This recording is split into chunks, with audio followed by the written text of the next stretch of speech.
राधे राधे दोस्तों, जय श्री कृष्णा। मेरे चैनल पर आप लोगों का स्वागत है। कैसे हैं आप लोग?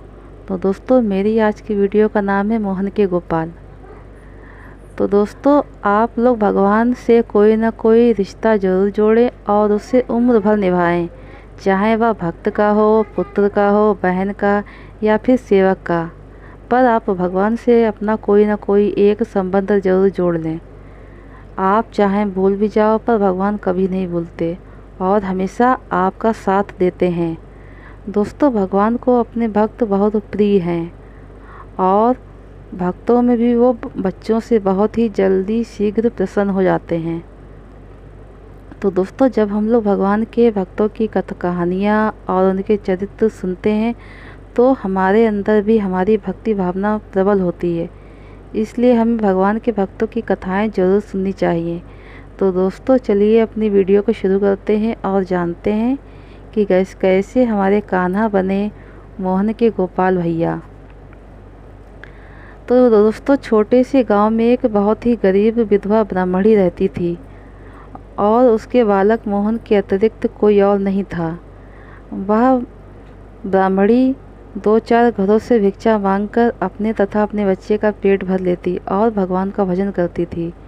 और जब कुछ नहीं मिलता तो अपने बालक को कुछ खिलाकर स्वयं उपवास कर लेती और यह क्रम चलता रहा।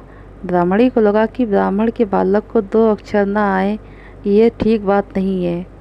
गांव में पढ़ाने की उस समय कोई व्यवस्था नहीं थी। गांव से दूर 2 कोस पर एक पाठशाला थी। ब्राह्मणी अपने बेटे को वहां लेकर गई। उस दरिद्र ब्राह्मणी के रोने पर दया करके वहां के अध्यापक ने बच्चे को पढ़ाना स्वीकार कर लिया। वहां पढ़ने वाले छात्र उस समय गुरु के ही घर में रहा करते थे, किंतु ब्राह्मणी का पुत्र मोहन अभी बहुत छोटा था और ब्राह्मणी को भी अपने पुत्र को देखे बिना चैन नहीं पड़ता। अतः मोहन नित्य प्रतिदिन पढ़ने जाता और शाम को घर लौट कर आता। उसको विद्या प्राप्ति के लिए प्रतिदिन 4 कोस चलना पड़ता था। मार्ग में कुछ दूर पर एक जंगल पड़ता था और शाम को लौटने में अंधेरा होने लगता। उस जंगल में मोहन को बहुत डर लगता था। एक दिन गुरुजी के यहाँ कोई उत्सव था और मोहन को थोड़ी देर हो गई और जब वह लौटने लगा तो अंधेरा हो गया और अंधेरी रात जंगली जानवरों की आवाज़ों से छोटा सा बालक मोहन भय से थर-थर काँपने लगा।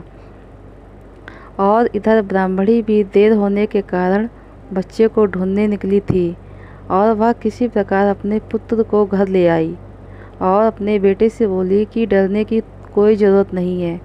जब भी तुम्हें डर लगे तो अपने गोपाल भैया को बुला लिया करो और वो आ जाएंगे। फिर दूसरे दिन पाठशाला से लौटते समय जब वह वन में पहुंचा तो उसे फिर डर लगा और उसने पुकारा कि गोपाल भैया तुम कहाँ हो? मुझे यहाँ बहुत डर लगता है। जो दीन बंधु हैं, दीनों के पुकारने पर वह कैसे नहीं बोलेंगे। मोहन को बहुत ही मधुर स्वर सुनाई पड़ा कि भैया तू डर मत, मैं आया। यह सुनते ही मोहन का डर भाग गया। थोड़ी दूर चलते ही उसने देखा कि एक बहुत ही सुंदर गाय चराते हुए बालक उसके पास आ गया और वह हाथ पकड़कर बातचीत करने लगा और मोहन के साथ साथ चलने लगा और उसके साथ खेलता। वन की सीमा तक पहुंचाकर वह लौट गया। गोपाल भाई को पाकर मोहन का डर दूर हो गया। घर आकर उसने जब अपनी माँ को सब बातें बताई तब वह ब्राह्मणी हाथ जोड़कर गदगद होकर अपने प्रभु को प्रणाम करने लगी। उसने समझ लिया कि जो दयामयी द्रौपदी और गजेंद्र की पुकार पर दौड़ पड़े थे, मेरे भोले बालक की पुकार पर भी वही आए हैं और ऐसा नित्य प्रतिदिन होने लगा। एक दिन मोहन के गुरुजी के पिता का श्राद्ध होने वाला लगा था। सभी विद्यार्थी कुछ न कुछ भेंट देंगे। गुरुजी ने सबसे कुछ न कुछ लाने को कहा। मोहन ने भी सरलता से पूछा कि गुरुजी मैं क्या लेकर आऊं? गुरुजी को ब्राह्मणी की अवस्था का पता था। उन्होंने कहा कि बेटा तुमको कुछ नहीं लाना होगा। लेकिन मोहन को ये बात अच्छी नहीं लगी। सब लड़के कुछ न कुछ लाएंगे तो मैं क्यों ना कुछ लेकर आऊं? और उसने हट करके गुरुजी से कहा। तो फिर गुरुजी ने भी कह दिया कि अच्छा ठीक है, तुम 1 लोटा दूध ले आना। घर जाकर मोहन ने माताजी से कहा कि माँ, गुरुजी के पिता के श्राद्ध की बात कही और कहा कि मुझे भी 1 दूध लोटा ले जाने की आज्ञा मिली है। ब्राह्मणी के घर में क्या था जो वह लाकर देती, और फिर मांगने पर भी उसे कौन दूध देता। लेकिन मोहन ठहरा बालक, वह रोने लगा। अंत में माँ ने उसे समझाया कि तू गोपाल भैया से दूध मांग लेना और वे उसका प्रबंध अवश्य ही कर देंगे। दूसरे दिन मोहन ने अपने गोपाल भैया को वन में जाते ही पुकारा, गोपाल भैया, गोपाल भैया। और तुरंत ही गोपाल भैया आ गए और मिलने पर कहा मोहन ने कि गोपाल भैया, आज मेरे गुरुजी के पिता का श्राद्ध है, मुझे 1 लोटा दूध लेकर जाना है। माँ ने कहा है कि गोपाल भैया से मांग लेना, तो तुम मुझे 1 दूध का लोटा लाकर दे दो। गोपाल ने कहा कि मैं तो पहले से ही लोटा भरकर दूध लाया हूँ, इसे तुम ले जाओ। मोहन बहुत ही खुश हुआ। पाठशाला में जब गुरुजी दूसरे लड़कों के उपहार देखने लगे और रखवाने लगे, तो मोहन हंसता हुआ पहुंचा और कुछ देर इंतज़ार करने के बाद उसने कहा कि गुरुजी, यह दूध ले लीजिए। पर किसी ने उसकी बात पर ध्यान नहीं दिया और गुरुजी आगे बढ़ गए। तभी वह बोला कि गुरुजी, मैं दूध लाया हूँ। गुरुजी उस समय ढेरों चीज़ें संभालने में व्यस्त थे। मोहन ने जब उन्हें फिर याद दिलाया, तब उन्होंने गुस्से में कहा कि ज़रा सा दूध लाकर यह लड़का कान खाए जा रहा है, जैसे इसने हमें निहाल कर दिया। इतना दूध किसी बर्तन में डालकर इसे हटाओ यहाँ से। मोहन अपने इस अपमान से खिन्न हो गया और उसका उत्साह चला गया और उसकी आंखों से आंसू आने लगे। नौकर ने लोटा लेकर दूध कटोरे में डाला तो कटोरा भर गया, फिर गिलास में डाला तो वह भी भर गया, बाल्टी में डाला तो वह भी भर गई। भगवान के हाथ से दिया वह लोटा भर दूध तो अक्षय था। नौकर घबराकर गुरुजी के पास गया और उसकी बात सुनकर गुरुजी तथा सभी लोग वहाँ पर आ गए और अपने सामने एक बड़े पात्र में दूध डालने को कहा। वह पात्र भी भर गया। इस प्रकार बड़े बड़े बर्तन दूध से भर गए। अब गुरुजी ने पूछा कि बेटा, तू दूध कहाँ से लेकर आया है? और सरलता से बालक मोहन ने कहा कि मेरे गोपाल भैया ने दिया है। गुरुजी बहुत ही चकित हुए और उन्होंने पूछा कि गोपाल भैया कौन है? तुम्हारा तो कोई भाई नहीं है। फिर मोहन ने कहा कि है क्यों नहीं, गोपाल मेरा बड़ा भाई है, वो मुझे रोज़ वन में मिलता है। माँ कहती है कि वह सब जगह रहते हैं पर दिखाई नहीं देता। उसे खूब व्याकुल होकर पुकारोगे तभी वह आ जाता है और उससे जो कुछ मांगो वह तुरंत ही दे देता है। अब गुरुजी को कुछ समझ में नहीं आया। मोहन को उन्होंने हृदय से लगा लिया और श्राद्ध में उस दूध से बनी हुई खीर और ब्राह्मणों को उसके स्वाद का वर्णन करते हुए ही तृप्त नहीं हो रहे थे।